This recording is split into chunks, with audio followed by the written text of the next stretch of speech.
ಅಪಘಾತದಲ್ಲಿ ಮೃತಪಟ್ಟ ತನ್ನ ಭಾವಿ ಪತಿಯ ಪಕ್ಕದಲ್ಲೇ ತನ್ನನ್ನು ಸಮಾಧಿ ಮಾಡಬೇಕೆಂಬ ಯುವತಿಯ ಅಂತಿಮ ಬಯಕೆಯನ್ನ ಕುಟುಂಬಸ್ಥರು ಈಡೇರಿಸಿದ ಹೃದಯ ವಿದ್ರಾವಕ ಘಟನೆ ಕೇರಳದ ಮಂಜೇಶ್ವರದಲ್ಲಿ ನಡೆದಿದೆ.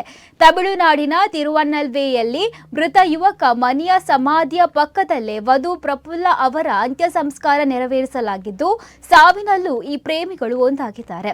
ಮಂಜೇಶ್ವರದ ಕಿದೂರು ಕುಂಡಗೇರಡುಗ ನಿವಾಸಿ ಜಯಾನಂದ ಅವರ ಪುತ್ರಿ ಪ್ರಫುಲ್ಲ ಕಳೆದ ತಮ್ಮ ನಿವಾಸದಲ್ಲಿ ಆತ್ಮಹತ್ಯೆ ಮಾಡಿಕೊಂಡಿದ್ದರು. ತಮಿಳುನಾಡು ಮೂಲದ ಬ್ಯಾಂಕ್ ಉದ್ಯೋಗಿ ಮನಿ ಮತ್ತು ಪ್ರಫುಲ್ಲ ಅವರ ವಿವಾಹ ನಿಶ್ಚಯ 4 ತಿಂಗಳ ಹಿಂದೆ ನಡೆದಿತ್ತು. ಆದರೆ 10 ದಿನಗಳ ಹಿಂದೆ ಸಂಭವಿಸಿದ ಬೈಕ್ ಅಪಘಾತದಲ್ಲಿ ಮಣಿ ಮೃತಪಟ್ಟಿದ್ದಾರೆ. ಮನಿಯ ಸಾವಿನಿಂದ ತೀವ್ರ ಮನನೊಂದು ಖಿನ್ನತೆಗೆ ಒಳಗಾಗಿದ್ದ ಪ್ರಫುಲ್ಲ ನನ್ನನ್ನು ಮನಿಯ ಪಕ್ಕದಲ್ಲೇ ಮಣ್ಣು ಮಾಡಬೇಕು ಎಂದು ಡೆತ್ ನೋಟ್ ಬರೆದಿಟ್ಟು ಆತ್ಮಹತ್ಯೆ ಮಾಡಿಕೊಂಡಿದ್ದಾರೆ ಎಂದು ಕುಟುಂಬದ ಮೂಲಗಳು ತಿಳಿಸಿವೆ.